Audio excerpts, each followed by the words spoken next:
What's going on, everyone? Welcome back to the Max Lowco Recap. Max Raj here with you. We have a lot to talk about. We got the ticker going down below. A lot to talk about: high school basketball, college basketball, football, all of it. We're going to be talking about all of it here on the show today, January 11th, 2026. And I think the name of the show kind of describes what we've seen, not just here in the Loco sports area, but of course in the world of sports as well this week. And we're going to get to all of those starting now. Let's start off with high school basketball, girls basketball on Friday night. And what a night it was. Region play has opened up this week. First week of region play beginning for all teams in the area. So we'll go down on the list of games. Some of these games are not on the ticker below. Just wasn't able to fit all of them in there, so I do apologize. But let's go over the games on Friday. Girls basketball, Hilton Head wins 35-33 over Bluffton. Beaufort getting a big win over Colleton County. We thought this would be a much closer game, but Beaufort poured it on 69-31 over Colleton County. Great game between Bishop England and May River. May River falls 12 points short over what is a very good Bishop England women's basketball team. 49-37 the final score. Oceanside Collegiate getting a big win over Battery Creek, 51-14. Edisto loses to Whale Branch 43-16. That Whale Branch girls team is a solid program right now, so keep an eye on them. Bridges Prep girls fall just short to Barnwell, 37-32. Hardyville girls, very young team, and they're gonna go through some struggles this year, but they're gonna get some great learning experience. They fall to Allendale Fairfax, 50-25. Ridgeland and Royal Live Oaks do not have a score. I'll look for that as we continue this show, and I'll give you that score when I find it. St. John's Christian beats Hilton Head Prep girls 28-23. And the Cross Schools girls team puts one on Andrew Jackson Academy 62-46. That Cross School girls team is very much so poised for a state championship game and potentially a state title again this year. See if I can find that Ridgeland Royal Live Oaks game. Ridgeland girls.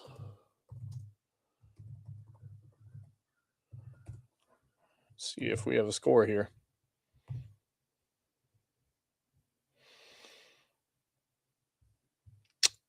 We do not have a score. If anyone can find a score for that game, please comment. Put it down in the comments, please. That'd be great. Thank you. So I don't have a score for that game. So hopefully someone has it so they can share it with me. High school boys basketball on Friday night, a lot of great games. Bluffton getting the 77-64 win over Hilton Head. Harry Skinner, 32 points. Malcolm Gordon, 17 points. Ethan Foster, 11 points for Bluffton. Tajay Wright for Hilton Head had 22 points himself. That was kind of the game of the night. Between those two teams, we had high expectations. It ended up being a really good ball game. Bluffton just pulled away at the end. Beaufort falling to Colleton County 50-44. Look out for that Colleton County team. They're going to make some. They're going to make some chaos in the 4A region. I believe they're going to pick up a win or two here against opponents you may not expect them to get wins against. They're very difficult, especially at home. May River continues to stay unbeaten with a 51-38 win over Bishop England. The game of, if Bluffton Hilton Head wasn't the game of the night, this one might have been. Battery Creek getting the 71-58 win over Oceanside Collegiate. And as CJ Brown last night on the Loco Sports Lowdown mentioned, 4 overtimes, quadruple overtime between these two teams. Very tough battle, but Battery Creek gets the win. They start 1-0 in region play. Edisto gets a 64-46 win over Whale Branch. Whale Branch boys team, while they got some physical natures in them, they just have not been able to seem to put it together right now. Bridges Prep gets a 64-28 win over Barnwell. Hardyville gets a 74-32 win over an Allendale Fairfax, a game last year which was very close between these two teams. So clearly this Hardyville team has really grown up and gotten a whole lot better as a group of players. Didn't really lose many players from last year. I think they had one senior last year, so most of these players returned this year. Ridgeland gets a 53-50 win over Royal Live Oaks. St. John's Christian gets the 58-52 win over Prep. That's a shocking one. I expect a little more out of Prep, but that St. John's team might be something worth watching this year. Hampton County gets a 64-51 win over Lake Marion, which is a very solid win for Hampton County. That team is something special. We've seen some clips of this Hampton County team. I look forward to hopefully getting out to watching them play a game, potentially maybe when they take a trip over to Bridges Prep, we'll see them play against each other. Bethesda wins over Thomas Hayward 59-29, and Hilton Head Christian gets a win over Camden Military 56-50. So that was the games for Friday night. Saturday afternoon, high school girls basketball, Hilton Head Prep beats Battery Creek 39-22. Boys basketball, May River gets a 77-52 win over Hardyville. Actually, it was a close game between the two of them. May River just pulled away in the fourth quarter. JP2 gets a great win over a very solid Bethesda Academy team, 53-46. Hilton Head Prep falls just short against a Battery Creek team who had just played a quadruple overtime game the night before. They get another good win, 58-55 over Hilton Head Prep. So that's all the high school basketball. Coming up next week, on Monday, we have the first WHHI game of the week for this year. Bluffton taking on Hilton Head in girls basketball at 6:15, and then Bluffton and Hilton Head Prep at 7:30, all on WHHI for the game of the week. So stay tuned for that for you WHHI fans. Watch some high school basketball. Tuesday, a lot of games on Tuesday. Girls basketball and boys basketball. Bluffton at Colleton for both. Buford at Bishop England for both. Hilton Head at May River for both. Could be an interesting game between those two. Bridges at Edisto for both. Whale Branch at Lake Marion. Hardyville at Denmark Olar. That is one to watch for the men's game. I want to see how Hardyville can handle Denmark Olar, being that Hardyville is currently 3-0 in region play and currently sitting first place in the region.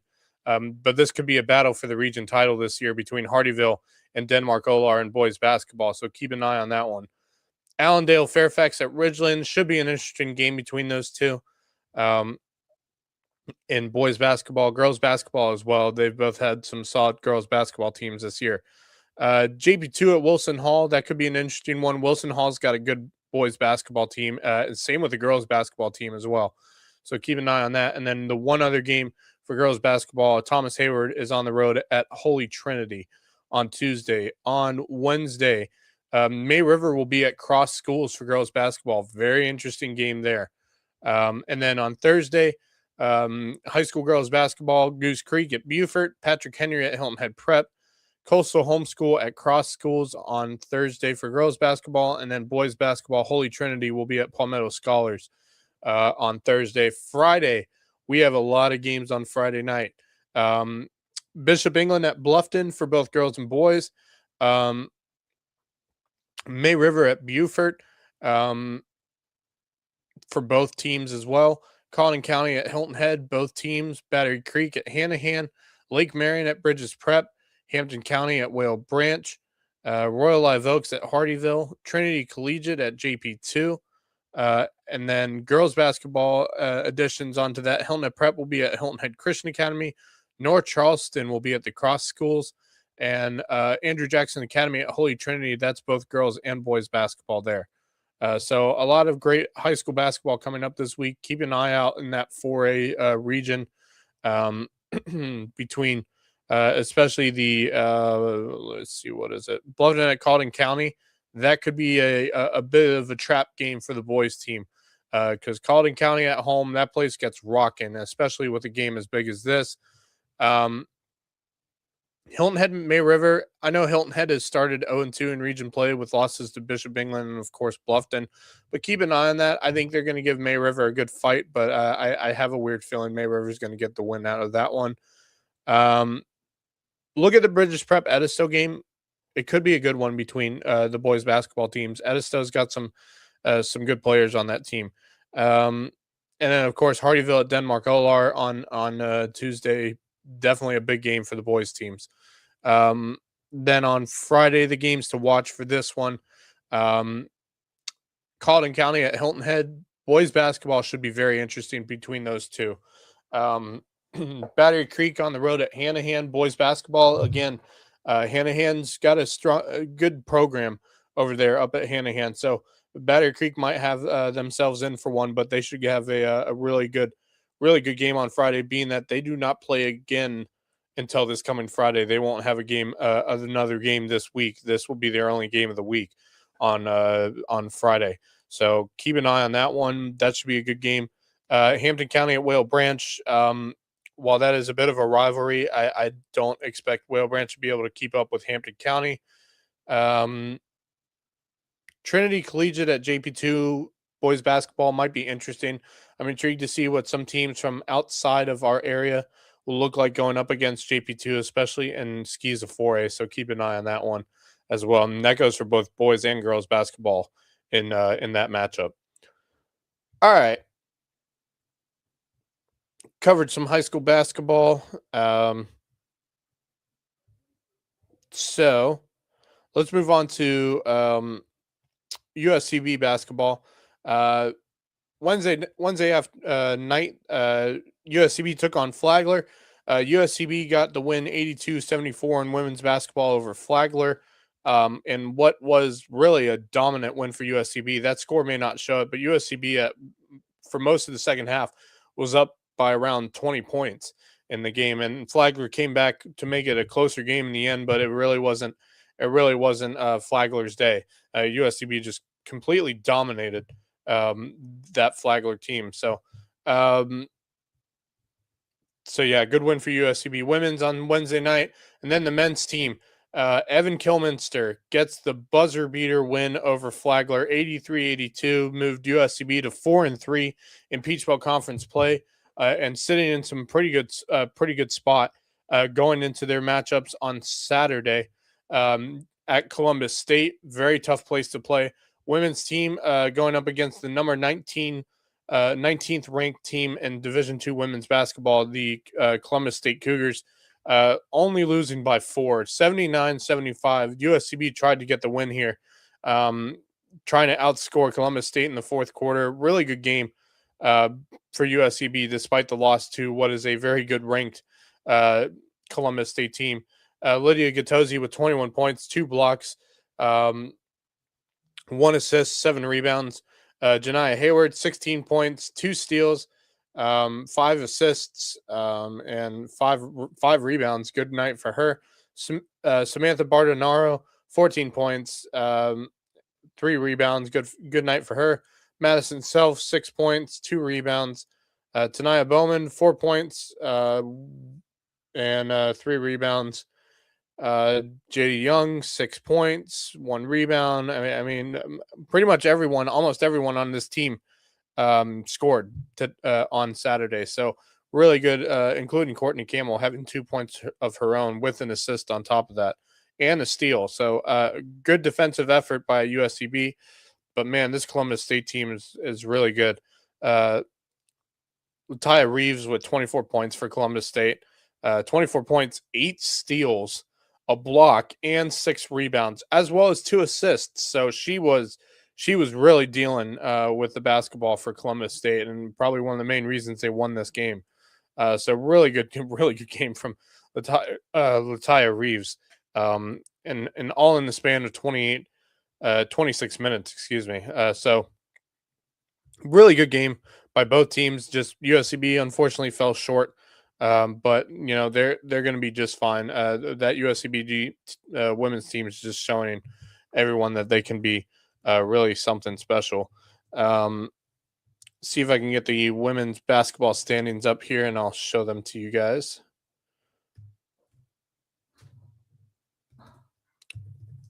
Women's, here we go.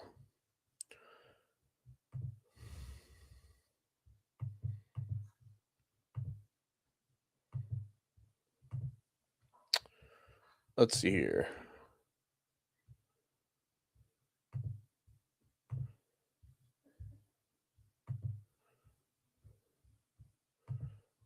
Here we go. All right. Obviously, North Georgia, 12-5, but 7-0 in conference play.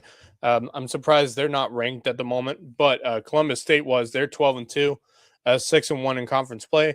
North Augusta, excuse me, not North Augusta, Augusta University 9-5, 5-3 in conference play, and there is USCB women sitting in fourth place right now, 8-7 record, but 5-3 in conference play.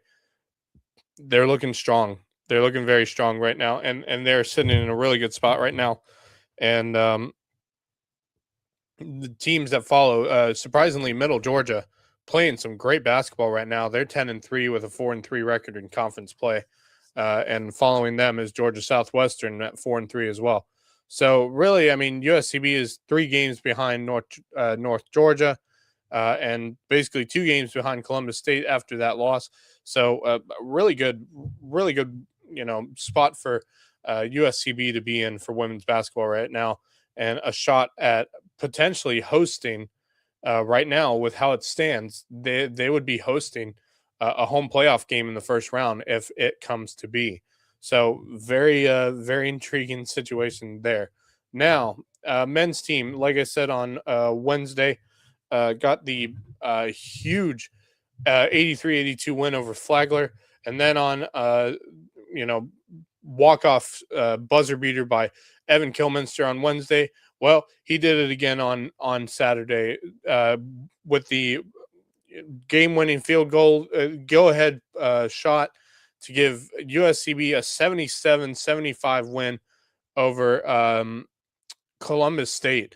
What a game for this USCB team, and really just impressive. And I'll see if I can get the clips up here uh, for Evan Kilminster. While I'm working on that, I'll get the basketball standings up here for USCB now with their 2-0 record this week over both Flagler and Columbus State. And that actually puts Flagler and Columbus State under USCB. And look where USCB is. Let's get up this screen right here. Let's see here. Here it is. All right. So here we are after this week of games. North Georgia at 5-2 record. Actually, 3 teams with a 5-2 record in conference play right now: North Georgia, Lander, and Georgia College and State University. All with really good records overall. I mean, obviously, North Georgia is ranked 15th in the country, 11-2 record. Lander not far behind them, a 10-4 record. Georgia College 10-5. USCB right there, ladies and gentlemen. They have moved up into the 4th position after this week. 11-4 record with a 5-3 conference record. They have won 3 in a row now, and they have the best winning streak currently in conference play. So longest winning streak in conference play. They're on an absolute roll. Interestingly enough, Aiken is struggling at the moment. 2-5 in conference play with a 7-8 overall record. Very interesting. So yeah, there's Flagler right here. Columbus State just above them, basically tied, and USCB beat them both this week. So really good wins by the USCB men's basketball team. And look, right now where they sit, they will be hosting a home playoff game if this holds or it improves from where they're sitting. They will be coming in with a chance to host a home playoff game in the first round of the PBC conference tournament. So very interesting stuff there for them. Let me see if I can get Evan Kilminster's game-winning shots out. Let's see, PBC Network.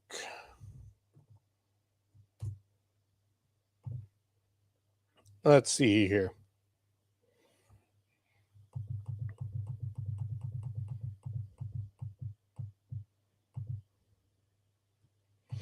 Here's the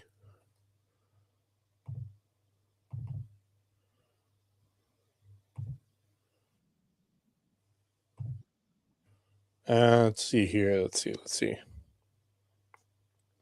By the way, on the call for that game on Wednesday, Jeremy Orr, as well as Rich Basirko on the call. Unusual combination there. Unfortunately, Justin Jarrett was not there for the game, but did a fantastic job. Let's see here.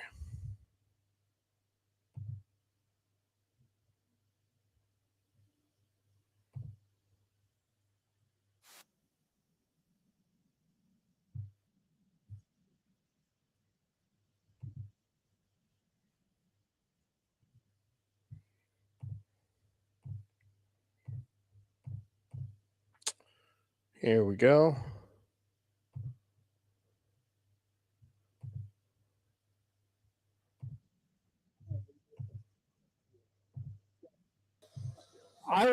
Here it is. Wednesday night. Of course, I was in attendance for this game, along with Wes Kerr. He was sitting at the desk there where Tinger Outlets, the Tinger Hilton Head sign there is. So he was there, as well as Jeremy Orr, Rich Basirko on the call here with 1 second to go. And watch what he does. Right there. See what you got. Up. He's got it. Wow.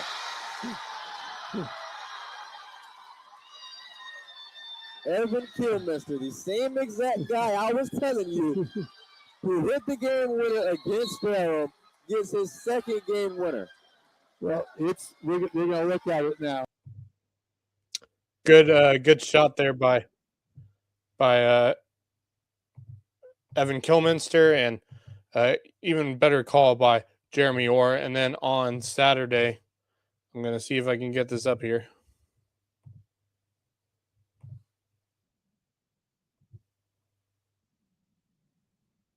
That's a women's game. It's not what I want. There it is. That's what I want.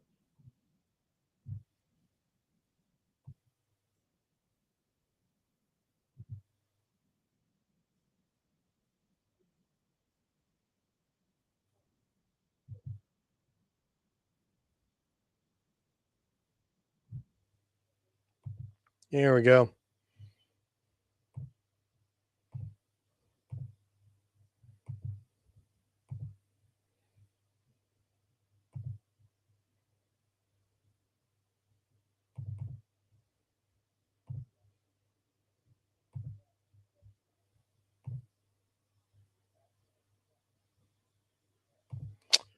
Oh, no, it's not working.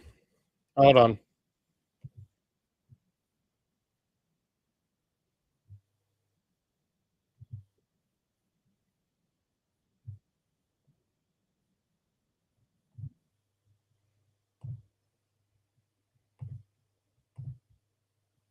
Here we go.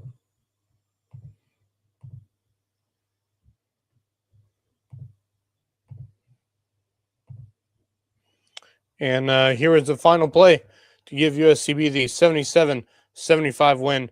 Evan Kilminster, the clutch machine, ladies and gentlemen. The clutch machine. And you'll see why right here. 4 less than that on the game clock. 3 less than that on the shot clock, I should say. 10 on the shot clock. 75-75. 11 seconds in the game. 6 on the shot clock. Kilminster almost lost it. He saved it. Kilminster 1 on the shot clock. Oh, good. Are you kidding me? With 2.5 seconds, he threw in a prayer and it was answered. And CSU is going to call a timeout. There was 1 second. He was fading away and he threw up a desperation shot and it was nothing but net. They're going to take a look at this to make sure he got that shot off. And he did get the shot off. What a win. We're looking at video here that's what a win for USCB. What a shot by Evan Kilminster. And yes, Jeff Riley agreeing. It was amazing. It really was. I mean, 2 amazing shots, to be honest, by Evan Kilminster on Wednesday, 1 on Saturday.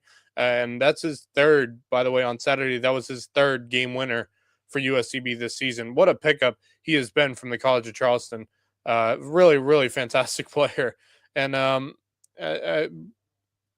and of course, actually, now that I mention it, and he's mentioning it too, Jeff Riley was at the game on Wednesday night. The number one floor mop guy for USCB. He actually has his own T-shirt now that says number one floor mop. Yeah, mop guy or whatever it says on the shirt. He has his own shirt now.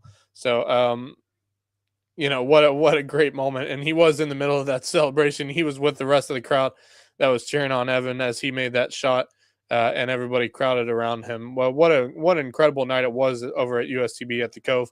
And I feel like every time, and I've said it before, every time I go there, I feel like I've aged 2 more years. Seriously, I'm not joking. I feel like I've aged 2 more years because it's always got to be a close game, and they always somehow have to give me a heart attack and age me 2 more years just to watch a basketball game. But it's always fun over in the Cove. Go over the stats for that game against Columbus State on Saturday for USCB men's. Karan Anderson, 16 points, 1 assist, 4 rebounds. He's been incredible this year for USCB. Dominic Eason played a really good game again, 13 points, 1 steal, 4 rebounds for him. Evan Kilminster, of course, with a game-winning shot, 12 points, 3 steals, 5 assists, and 5 rebounds. So great night for him all around. Dylan Lewis, 8 points, 1 assist, 9 rebounds. Nolan Paladugu, 8 points, 3 assists, 1 steal, 1 block. Ishmael Rashid had 16 points and 3 rebounds. So great game for him. Shea Champagne with 2 points, 3 rebounds. I mean, well, what a great night from all these teams. Just really impressive by a game by these teams. But Karan Anderson had a great night. For Columbus State, Marlon Smith had a fantastic night.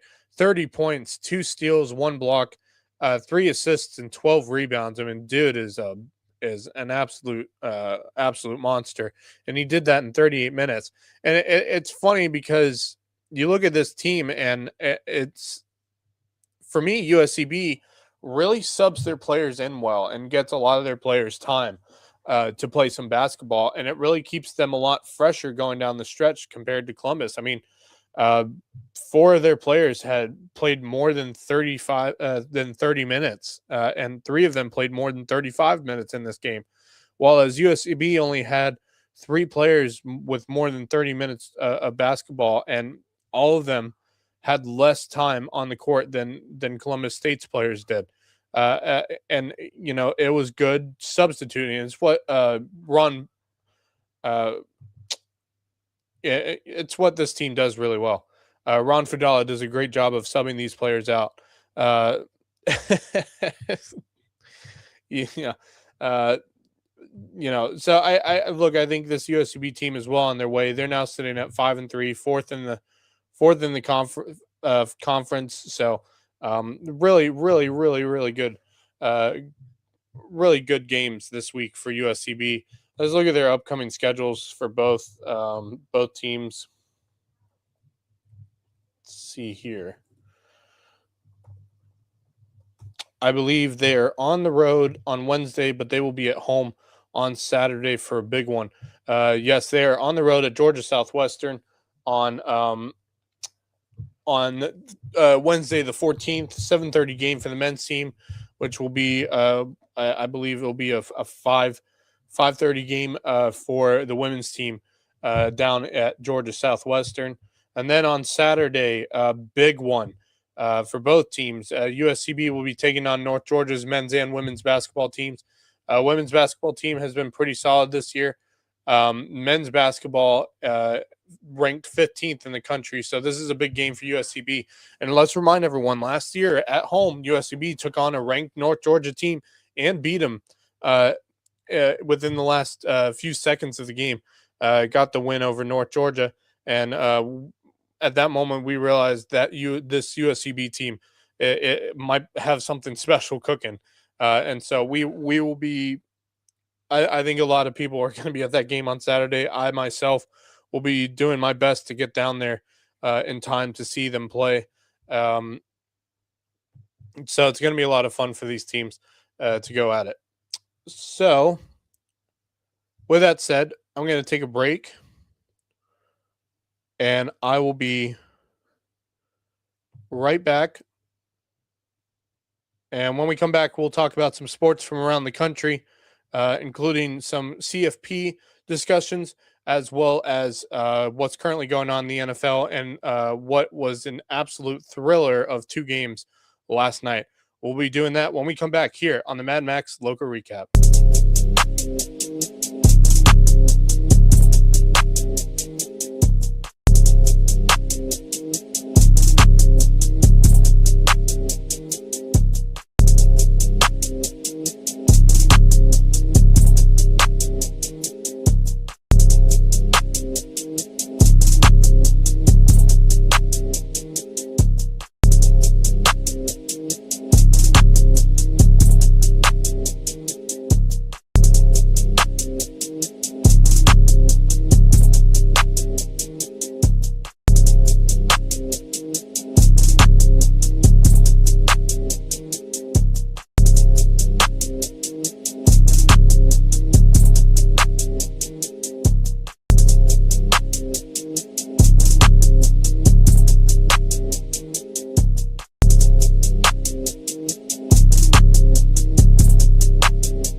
All right, welcome back to the Mad Max Lowco Recap. Had to grab some water real quick. But we're good to go. Second half of our show now. Let's talk some college football. Obviously, college football playoffs. Semifinals took place. Excuse me, now I need water again.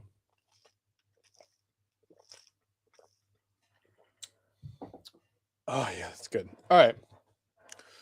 College football playoffs, semifinals on Thursday and Friday. I hate how it was on a Thursday. I stupid.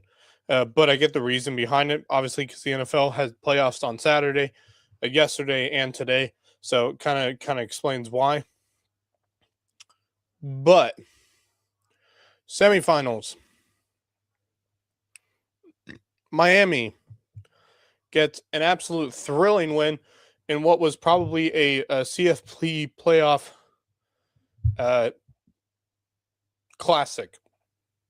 Just a classic. Great win by both teams in this one.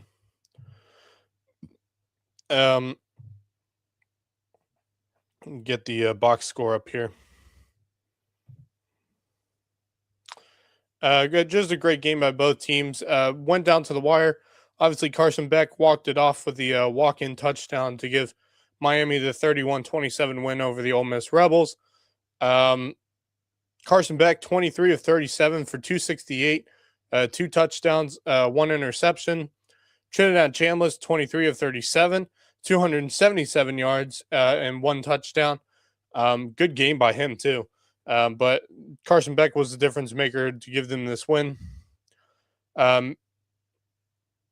Q and Lacey for Ole Miss, 11 carries, 103 yards. You know, he averaged around 9 yards a carry, 9.5 yards a carry. So, I mean, really good game for him. 73 yard rush was his longest of the day. Mark Fletcher, 22 carries for 133 yards. Good game for him too. Jamar Brown, he had 14 carries for 54 yards, so he also had a good game. Malachi Toney had 2 carries himself for 11 yards. So really good rushing by both teams. Receiving, same story. Malachi Toney, 5 receptions for 81 yards. Keelan Marion, 7 receptions for 114 yards and a touchdown. Both of those guys had touchdowns. And then you look at Ole Miss. Deshaun Stribling, 5 receptions for 77 yards. Caden Lee, 5 receptions for 67 yards. Daquan Wright, 3 receptions for 64 yards. Harrison Wallace, the third, 4 receptions for 40 yards. Daquan Wright had a touchdown for Ole Miss, a receiving touchdown. So really, really, really impressive game by both teams. Defense was fantastic for both teams. 4 sacks by Ole Miss, a sack by Miami. A really equal game by both teams, and it really, really showed. Just a great attempt by both teams trying to get to the national championship game. So great win for those 2 teams. And then the other one, of course, Indiana absolutely destroyed Oregon. Let's remind everyone, though, these 2 teams played back in October. It was a 10-point game. 10 points. 30-21 in favor of Indiana. This time around, no, 56-22. And the funniest thing, you look at the passing game for both of these 2 teams, you would think, man, this was a 56-22 game. Where was the differences here? Dante Moore, 24 of 39, 285, 2 touchdowns and 1 interception. Fernando Mendoza, 17 of 20, 177, 5 touchdowns. There's the difference. And no interceptions. A 98.5 QBR for Fernando Mendoza. Rushing game. Indiana had more, clearly. Kalen Black, 12 carries, 63 yards. And he had 2 rushing touchdowns.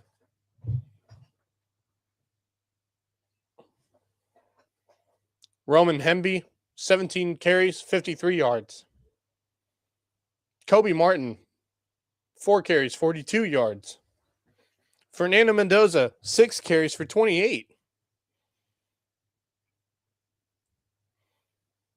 185 total rushing yards for Indiana. Oregon had 93. Derry Hill had 86 rushing yards. Jay Harris had 35 rushing yards and a rushing touchdown. Dante Moore, this is what caused them to have 93 rushing yards. He was 5 carries for minus 28, and I'm sure you're going to see why in just a second as to why he had minus 28. Receiving. I mean, you look at the numbers and you would say, man, Oregon had the better game here, right? No, not really. I mean, yeah, in terms of total yardage, yes, and receiving, yeah, they had a better game. Jamari Johnson, 4 receptions for 83 yards. Jeremiah McClendon, 5 receptions, 64 yards. Jay Harris, 3 receptions, 32 yards. You know, Jamari had a touchdown. And you look at Indiana's receiving, 177. Wouldn't think that's a lot, but it really counted. Elijah Sarrett, 7 receptions, 75 yards, 2 receiving touchdowns. Charlie Becker, 2 receptions for 48 yards, but he had a touchdown. By the way, 2 receptions, 48 yards. 2. Riley Nowakowski, 2 receptions, 18 yards. Omar Cooper Jr., 3 receptions, 17 yards, receiving touchdown. EJ Williams Jr., 1 reception, 13 yards, but that was a touchdown. 5 receiving touchdowns in this game. And 2 rushing touchdowns for Indiana. 5.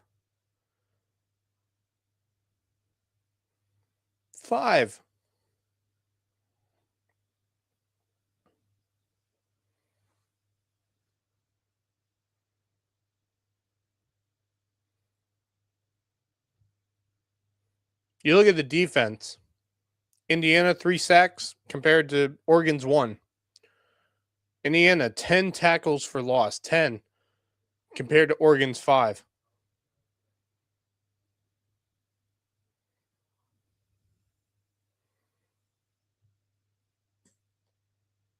Daniel Nduke, by the way, 3 total tackles, 3 solo tackles, 2 sacks, and 2 tackles for loss.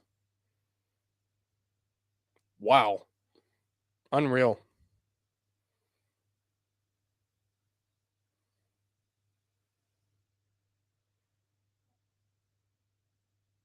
I mean, this Indiana team. I mean, and we mentioned it last night. This Indiana team, not a single 5-star recruit on this team, and they are dominating.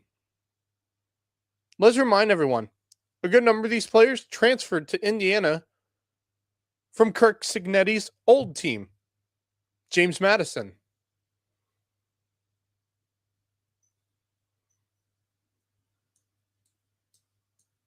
I mean, it's just so exciting to see this team. And by the way, I've been seeing in social media, they've been talking about College Game Day, obviously going to be at the national championship game. And I just think, wouldn't it be cool if Lee Corso was there for the final College Game Day? I know he's retired and whatnot, but how cool would it be? I mean, let's remind everyone, Lee Corso, one of the teams he's coached, Indiana. Yeah, former Indiana head football coach. Got them to their first ever bowl game, their first ever bowl win, the Holiday Bowl. Way back when. But how cool would it be for him at one of his former schools during his coaching years? He's there to see them win a national championship for their first ever national championship. A school that was, in terms of their record and winning percentage, one of the worst in the history of college football. And now they are 1 win away from a national championship game. And by the way, a couple interesting things in this one, this game between these two.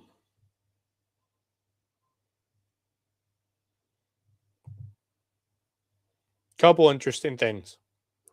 First off, it's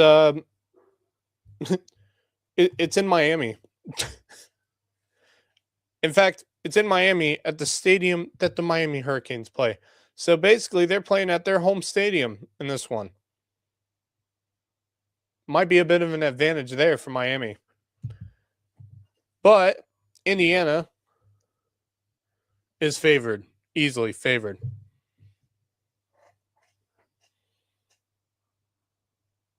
Indiana Hoosiers 7.5-point favorites right now.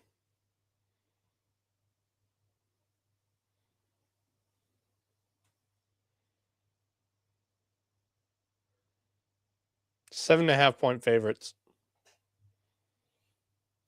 Over under on this one, I'd take the over.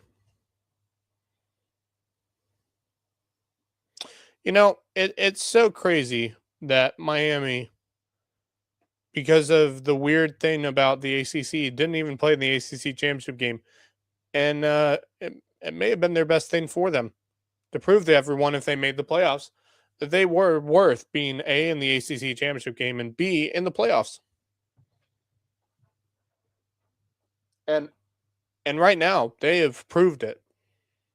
They have proved it.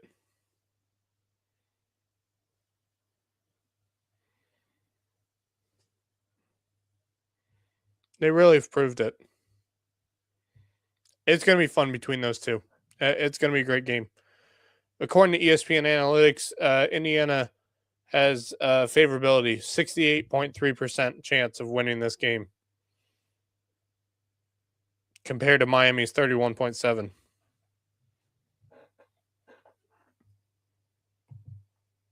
Indiana 25-2 the last two seasons. One of the worst teams in college football for the longest time. They are 25-2 in the last 2 years under Kirk Cincinnati. What a turnaround. What a turnaround. All right. Let's move on.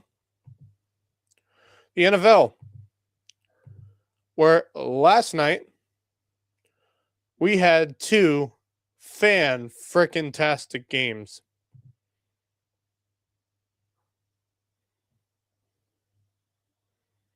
Let me get the scores up here.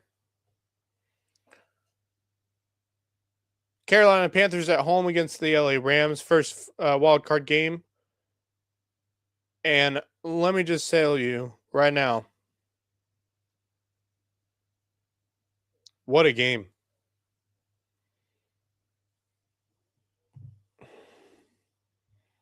I mean, LA was up 17-7 at one point. Carolina scored 14 points in the second quarter to make it a 17-14 ball game. It was a 3-point ball game after the third quarter. And in the fourth quarter, Carolina took the lead.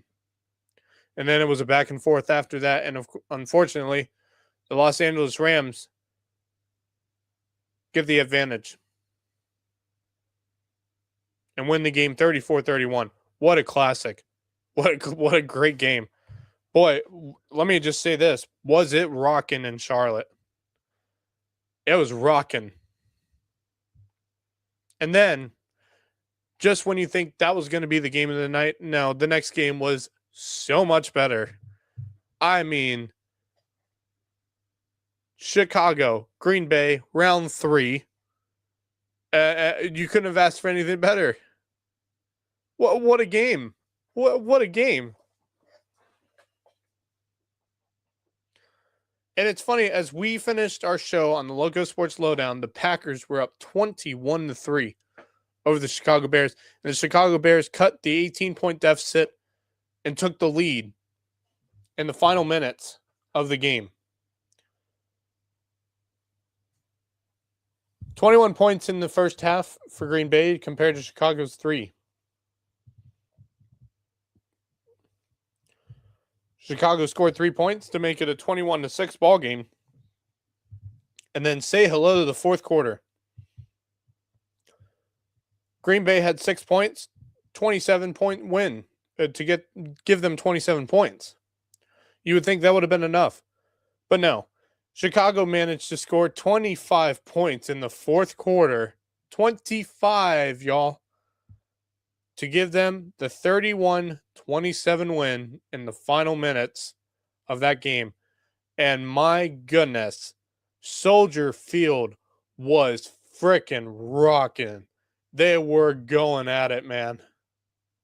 The best thing I saw actually was after on the Amazon Prime post-game show that they had over on Amazon, where I don't know if you saw some of the fans.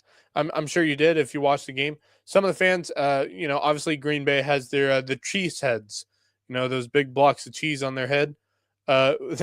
Chicago managed to find enough time for them to build and make cheese grater heads. Grater, those things that you would shred cheese with, right?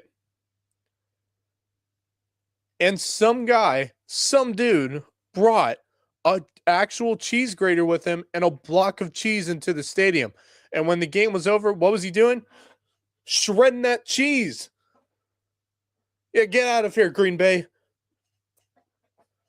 Shredding them cheese heads apart. It was the best. I absolutely loved it. And of course, Caleb Williams alongside, I'm trying to think. I think DeAndre Swift was there as well. They were given a grater and a block of cheese by, of course, Matt Fitzpatrick, who is still one of my favorite people.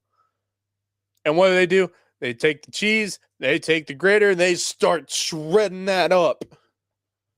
And it was just a great moment. And let's remind everyone, Chicago Bear fans have been waiting 15 years for a playoff win. 15 years. And they got it last night. And guess what? Soldier Field has another home game awaiting. They will be taking on either. Let me look at this here. Let me get this up here. They will be taking on either the LA Rams or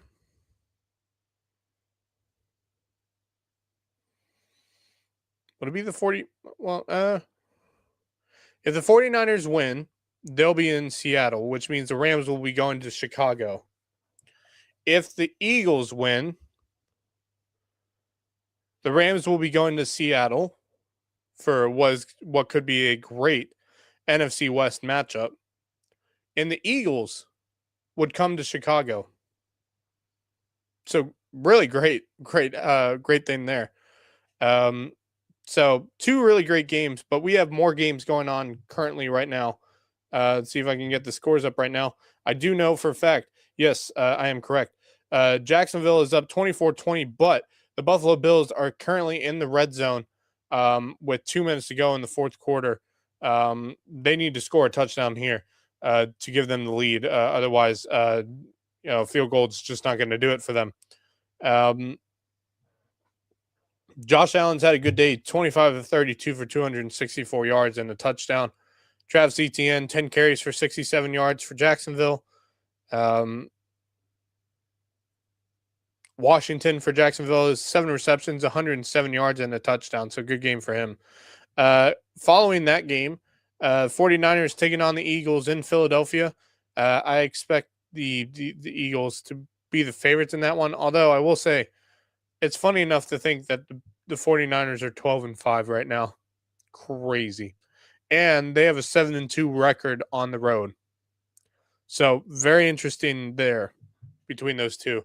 That will be taking place at 4:30 at Lincoln Financial Field. And then 8:15 tonight for the primetime game at Gillette Stadium in Foxborough. Who thought we would be seeing a home playoff game for the New England Patriots this year? I did not see that coming. The 14-3 Patriots will be taking on the Los Angeles Chargers at home. And what should be a fantastic game between those two teams. Obviously, we know that Justin Herbert is really wants a playoff win here. I know he does. But he's got to go through Drake May and Henderson, Stephon Diggs. So it's going to be interesting to see how they play. And then, of course, on Monday on ESPN, Texans in Pittsburgh as the Steelers have a home playoff game. And let's see if the Steelers can get a home playoff win. It's going to be tough. That Texans team is good. Houston's got a good team. 1:07 to go. 3rd and 4 at the Jacksonville 14 for the Buffalo Bills. This is now or never. And with that being said, I'll leave you to the cliffhanger for that one. I think that's going to end the show for us there. Should be a great rest of football this week. And, of course, next week, as we will be getting ready for the second round of the NFL playoffs. And then, of course, the following Monday. Is that right? Yeah, Martin Luther King, MLK Day. The college football playoff national championship game between Indiana and Miami. So this is going to be very fun to watch, and I'm very excited. Minute and 16 to go in the fourth quarter. Buffalo at the Jacksonville 14, trying to get a touchdown to give them the lead with less than a minute to go probably. So we'll see what happens there. But that's going to do it for us. I want to thank everyone for watching. We got a lot done in this show. And by the way, in under an hour. I'm impressed at myself for doing that. Just saying. It's been fun doing the show again. Stay tuned later on tonight. The One Loco Hoops Happy Hour will be taking place with Matthew Fisher Davis, Robbie Benson, and of course Justin Jarrett. And then tonight in prime time, the Loco Grind with, of course, Justin Jarrett and some of the other top names for wrestling coaches across the Lowcountry area. We'll be talking wrestling for a good solid hour or so. So stay tuned for all those shows, and then we will be back on Monday night for the Loco Sports Lowdown with Justin Jarrett, myself, Wes Kerr, and Marcus Walsh, and we'll get you all caught up on what's coming up this next week in the world of Lowcountry sports. So for that, thank you everyone for watching. I look forward to seeing you guys here on the next show, and want to thank our sponsors, and thank you for helping us keep going and growing. This has been the Mad Max Lowco Recap, and I'll see you next time. But until then, go Loco.